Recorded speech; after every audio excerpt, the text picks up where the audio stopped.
Assalamualaikum warahmatullahi wabarakatuh. Kita lanjutkan kembali pembahasan stoikiometri dan persamaan reaksi kimia. Di video sebelumnya kita sudah membahas terkait persamaan reaksi kimia ya, dan juga macamnya reaksi ya. Jadi di sini ya, reaksi itu terbagi menjadi dua ya. Jadi ada reaksi sempurna ya, ada reaksi tidak sempurna ya. Nah, sedangkan reaksi tidak sempurna itu biasanya yang sering terjadi ya, karena di realnya di industri itu jarang sekali kita menemui terjadi reaksi sempurna ya, karena pasti reaktan yang dipakai atau bahan baku yang dipakai itu tidak 100% habis bereaksi, pasti ada yang bersisa ya. Reaksi sempurna ini disebut juga dengan reaksi ideal.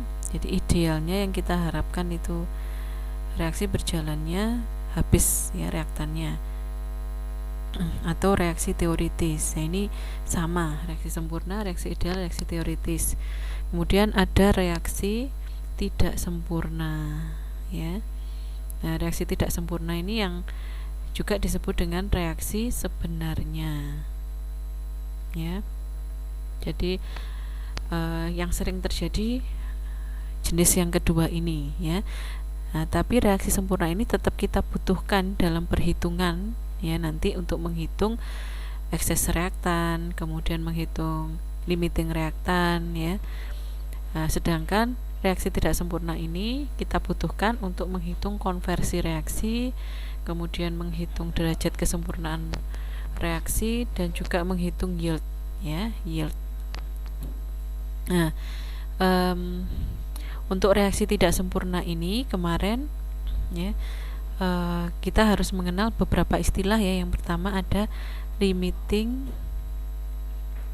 reaktan ya. Kemudian ada yang namanya ekses reaktan ya. Kemudian ada yang namanya konversi. Nanti di setiap reaksi itu akan ada istilah ini ya. Ada derajat kesempurnaan reaksi. Kemudian yang terakhir ada selektivitas dan yield ya. Selektivitas kemudian yield. Nah, ini bisa kalian baca masing-masing ini di buku PDF yang sudah saya share di materi stoikiometri ya. Ini. Oke, kemudian ini pengertian-pengertiannya. Kita langsung coba ke contoh soalnya biar lebih paham. Di sini ada soal terkait reaksi antara reaksi antara antimonit ya. Antimonit itu yang Sp2S3 ya, reaksi antimonit dengan besi Fe. Nah, antimonit ini dipanaskan ya, dan juga ini direaksikan dengan besi, sama-sama dipanaskan, menghasilkan antimon atau Sp dan juga besi sulfida ya. Jadi menghasilkan antimon dan besi sulfida. Di sini diketahui massa bahan bakunya adalah 0,6 kg antimonit, 0,25 kg Fe. Nah, kemudian produknya diketahui 0,2 kg ya. Semuanya dalam fase padat ya, berupa logam ya, semua logam. Kemudian yang ditanyakan yang mana, jadi ini itu sebelah kiri panah itu reaktan, sebelah kanan panah itu produk. Nah, yang ditanya yang mana yang limiting reaktan, yang mana yang ekses. Jadi kalian harus bisa menentukan apakah yang antimonit yang limiting, apakah yang Fe. Begitu juga untuk ekses ya. Limiting itu yang habis bereaksi, ekses itu yang sisa. Kemudian yang kedua dicari persen ekses reaktan ya, berarti berapa persen kelebihannya, sisanya. Kemudian yang C derajat kesempurnaan reaksi, yang D itu adalah yield ya. Oke, coba kita langsung kerjakan. Ketika kita menemui soal seperti ini ya, ini jangan lupa basis ya. Nah, pertama-tama yang harus kita tentukan adalah basisnya, menentukan basis ya. Oke, untuk soal ini karena sudah diketahui di awal bahan bakunya itu adalah antimonit 0,6 kg ya, dan juga 0,25 kg besi. Nah, kita bisa masukkan dia ke dalam tabel. Ya, di sini ada massa, antimonit, Fe dan produk ya, produk Sp. Masing-masing kalau dibuat dalam satuan gram itu 600, 250 sama 200. Ya, di sini basisnya tidak ada ya. Kalau di sini dibuat tidak ada basis karena memang sudah rata-rata masanya sudah diketahui semua. Jadi kita nggak perlu susah-susah menentukan basis lagi. Kemudian di sini untuk menjadikan mol, jadi ini harus dirubah dalam satuan mol karena nanti kita harus menghitungnya di dalam persamaan reaksi ya. Kita bagi masanya dengan mr, yaitu 600 dibagi mr, hasilnya mol ya, gram mol. Fe juga demikian, Sp juga demikian, sama ya. Oke, setelah mendapatkan mol, kita langsung uji cobakan ke dalam persamaan reaksinya. Kita coba menghitung ya dari segi reaksi sempurnanya atau reaksi teoritis ya, reaksi idealnya seperti apa ya. Nah, untuk tujuannya mencari limiting reaktan dan ekses reaktan. Nah, di sini kita tulis ulang reaksinya, kemudian kita cek dulu apakah sudah setara atau belum unsur-unsur yang di kiri dengan yang di kanan. Yang Sb ada 2, yang di kanan juga 2, sudah benar. S-nya ada 3, yang di kanan, nah ini dikasih 3 ya, supaya sama, 3 FeS. Untuk Fe-nya ada 3, ini juga pas 3, jadi ini sudah setara ya. Nah, coba kita lihat koefisiennya. Koefisien dari masing-masing senyawa ini kan berbeda-beda ya, tidak semua satu. Jadi ini yang 1 koefisiennya, yang ini 3, yang ini 2, yang ini 3, jadi beda-beda. Nah, ini kalian harus paham dulu ya cara mengerjakannya.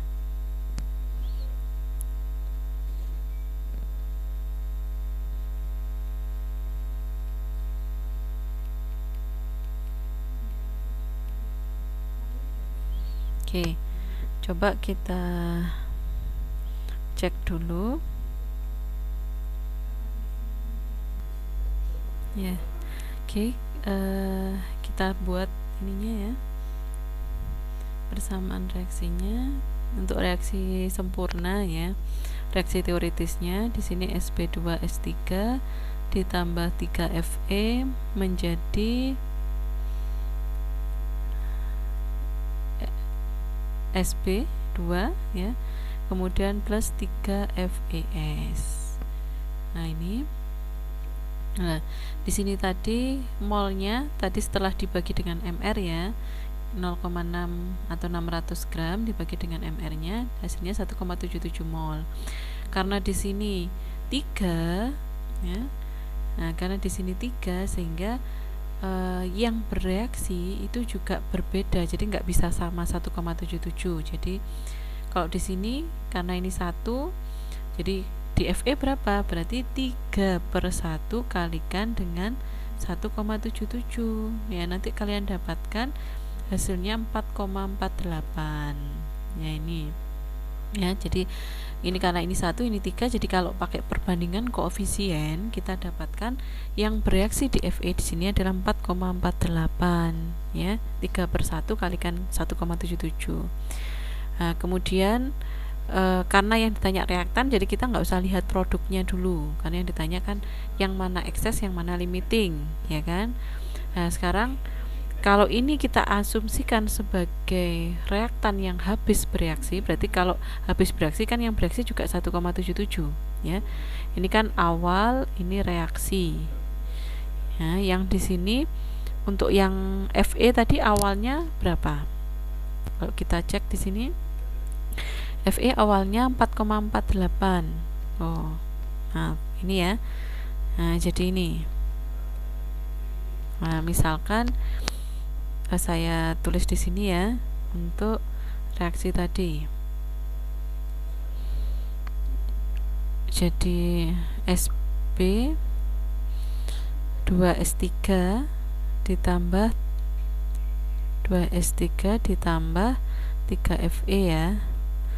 Nah, menjadi ini Sp plus FeS. Ini 2. Nah, ini tadi kan awalnya 1,77. Yang bereaksi, karena kita asumsikan ini habis bereaksi juga 1,77. Ya. Kemudian kalau yang di sini awalnya 4,48. Tadi saya keliru menghitung ya. Berarti yang bereaksi berapa? 3/1 kalikan 1,77. Jadi kenapa kok dikalikan 1,77? Karena ini itu sebagai kita asumsi tadi ya. Ini trial ya Mas Ian. Jadi coba-coba mana yang excess, mana yang limiting. Kita masih coba mencari mana yang limiting, mana yang excess. Ini asumsinya ini adalah limiting reaktan atau LR, saya singkat LR, sehingga yang dipakai untuk bereaksi di Fe itu juga punyanya LR, punyanya Sp2S3 yang 1,77. Ya ini kan habis bereaksi karena dia LR, asumsi tadi ya. Nah ini berapa? Ini kalau kita hitung ya, 3/1 kalikan 1,77. Hasilnya adalah 5,31. Lah, kira-kira di sini bisa nggak dikurangi 4,48 dengan 5,31? Nggak bisa kan? Nanti hasilnya kan negatif ya. Hasilnya negatif. Sehingga permisalan atau asumsi kita bahwasanya Sp2S3 ini adalah limiting reaktan itu keliru. Nggak benar. Nah, sehingga kita harus trial lagi yang satunya. Coba yang Fe sekarang. Tadi kan Sp2S3 yang dijadikan limiting reaktan. Tapi karena ternyata ini kalau dikurangi hasilnya negatif, berarti trial kita yang pertama ini itu keliru. Nah, berarti kita coba trial yang kedua. Ya. Trial LR-nya yang besi coba. Kalau LR-nya yang besi gimana? Oke.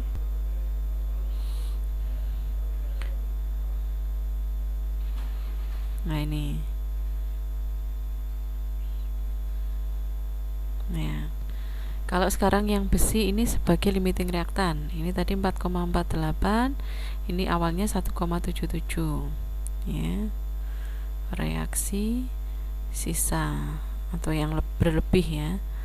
Yang kanan nggak perlu kita hitung karena yang kita cari kan masih reaktannya ya. Nah ini yang kalau misalkan habis bereaksi berarti kita buat langsung 4,48, ini 0. Nah kemudian untuk menghitung yang bereaksi di Sp2S3 caranya, karena yang ditanyakan Sp2S3 berarti 1/3.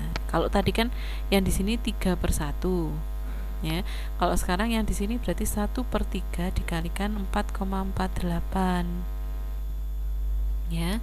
Dan nanti kita dapatkan hasil 1,48. Ini 1,48. Nah, 1,77 dikurangi 1,48 bisa kan menghasilkan 0,29. Nah, sehingga permisalan kita yang kedua ini benar bahwasannya Fe ini adalah limiting reaktan. Kalau ini limiting reaktan berarti ekses reaktannya yang Sp2S3 karena dia bersisa. Kalau yang limiting habis jadi 0. Kalau ekses ada sisanya. Ya, ini untuk mencari ekses dan limiting. Eksesnya yang Sp2S3 atau antimonid, limitingnya yang besi. Ya, oke. Nah, ini. Oke, sudah. Kemudian pertanyaan B, persen ekses ya, yang ditanyakan persen ekses reaktan. Berarti tadi siapa yang jadi ekses? Yang jadi ekses adalah Sp2S3. Jadi yang kita hitung adalah persen ekses reaktannya Sp2S3. Caranya gimana? Berarti mol kelebihannya berapa tadi? Sisanya 0,29 ya. 0,29. Jadi ini bisa kalian di 1,7 dikurangi 14,48 kan 0,29 ya. Dibagi sama apa? Mol Sp2S3 teoritis. Teoritis maksudnya yang dibutuhkan untuk bereaksi. Coba kita lihat di sini. Mol Sp2S3 yang dibutuhkan untuk bereaksi berapa? 1,48 ini. Nah, jadi nanti persen ER Sp2S3 ya, itu adalah 0,29, yaitu sisanya ini tadi dibagi dengan yang bereaksi 1,48. Jangan keliru dibagi dengan awal loh ya, harus dibagi dengan yang bereaksi. Ini namanya kebutuhan teoritis ya, dikali 100%. Nah, ini untuk mencari persen ekses reaktan, dapatnya 18,8%. Kemudian derajat kesempurnaan reaksi. Nah, kalau derajat kesempurnaan reaksi kita ngambilnya dari reaksi sebenarnya. Jadi harus hati-hati. Tadi kan ada limiting reaktan, ada ekses reaktan ya. Kalau limiting reaktan, ekses reaktan itu ambilnya dari reaksi sempurna. Kalau namanya reaksi sempurna atau reaksi teoritis ya, lebih tepatnya kita menyebutnya reaksi teoritis. Jadi ini tadi yang kita kerjakan di awal ini adalah namanya reaksi teoritis. Jadi secara teori yang jadi limitingnya siapa, yang jadi eksesnya siapa ya pasti salah satunya akan ada sisa, satunya pasti habis. Itu teoritis ya. Itu biasanya untuk menghitung ekses reaktan, limiting reaktan, persen ekses, atau juga nanti juga kita akan menghitung untuk derajat kesempurnaan reaksi. Nah, itu bukan pakai yang teoritis ya. Jadi yang pakai teoritis ini yang menghitung ekses reaktan, limiting reaktan, dan persen ekses reaktan ya.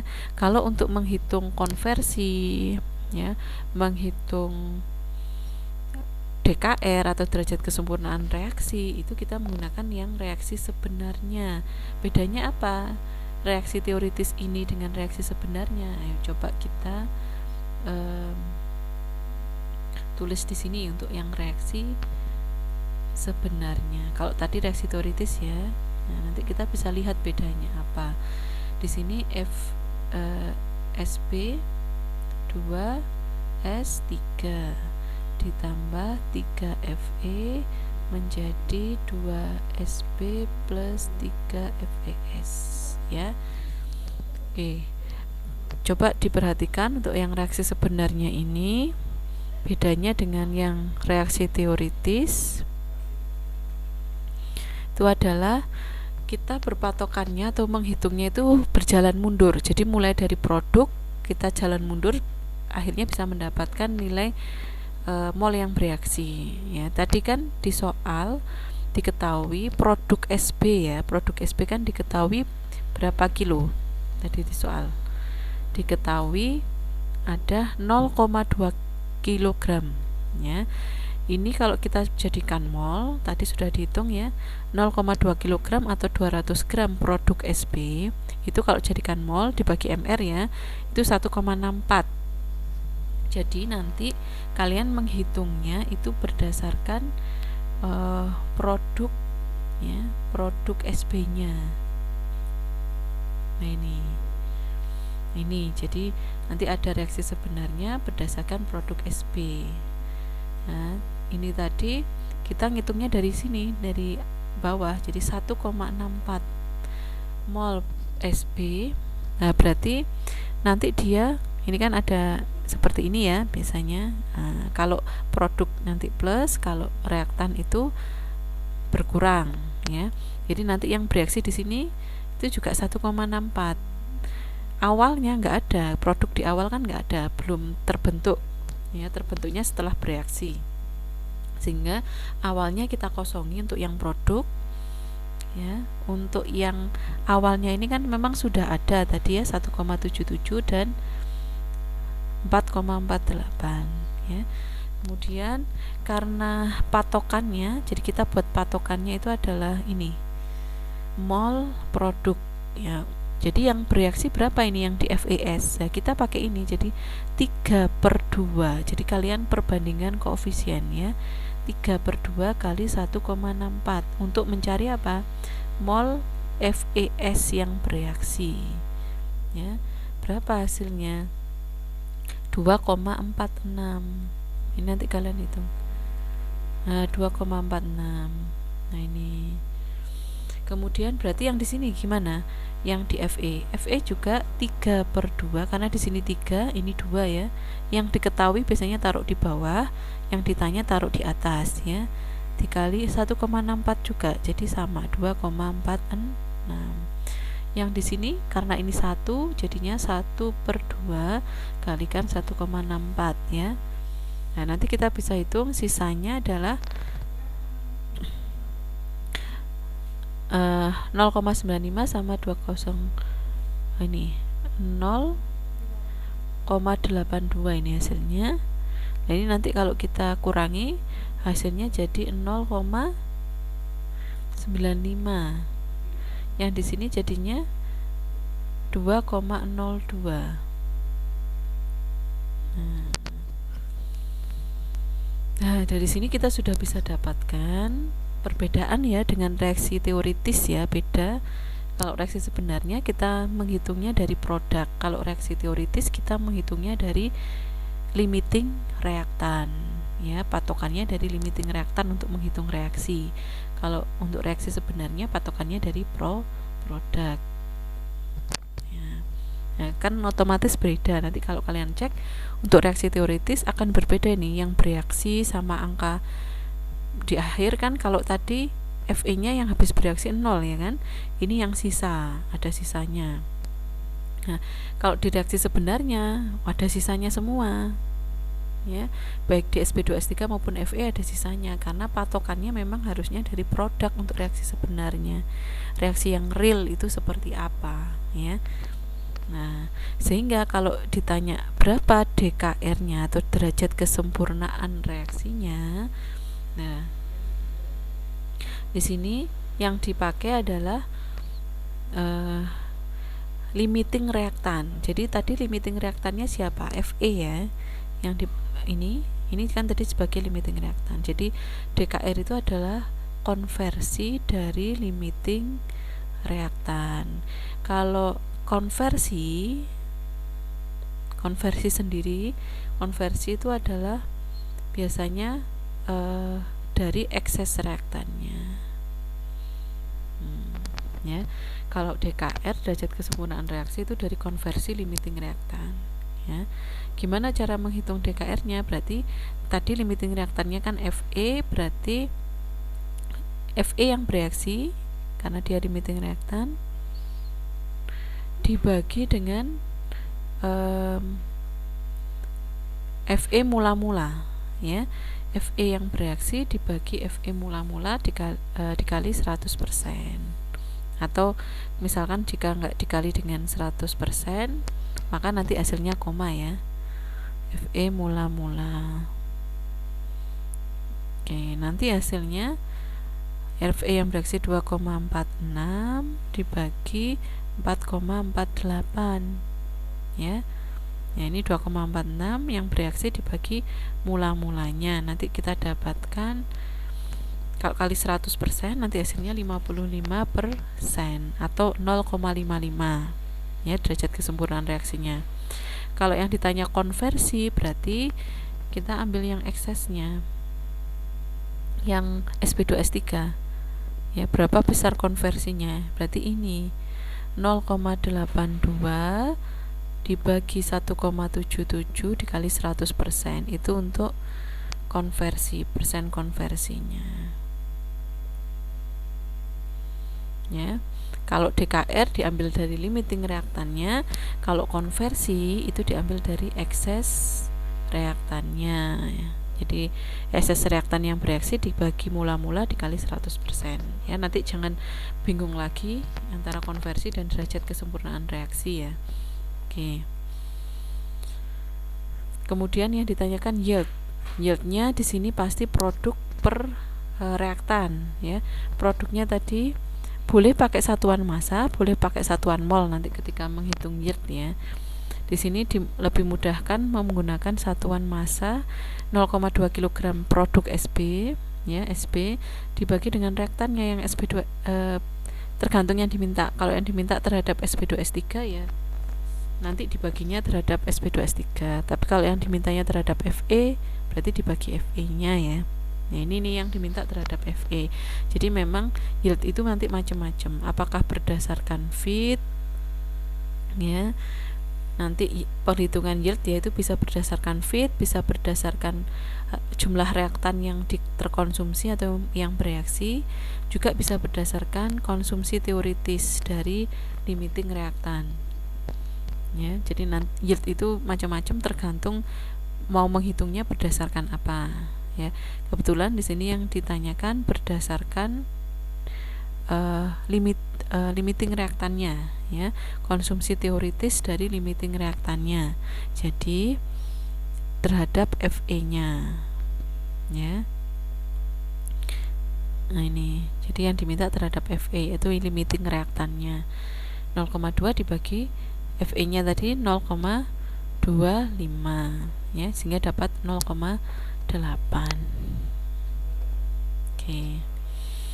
Nah ini sudah selesai untuk latihan soal terkait reaksi sebenarnya ya, reaksi yang tidak sempurna ya.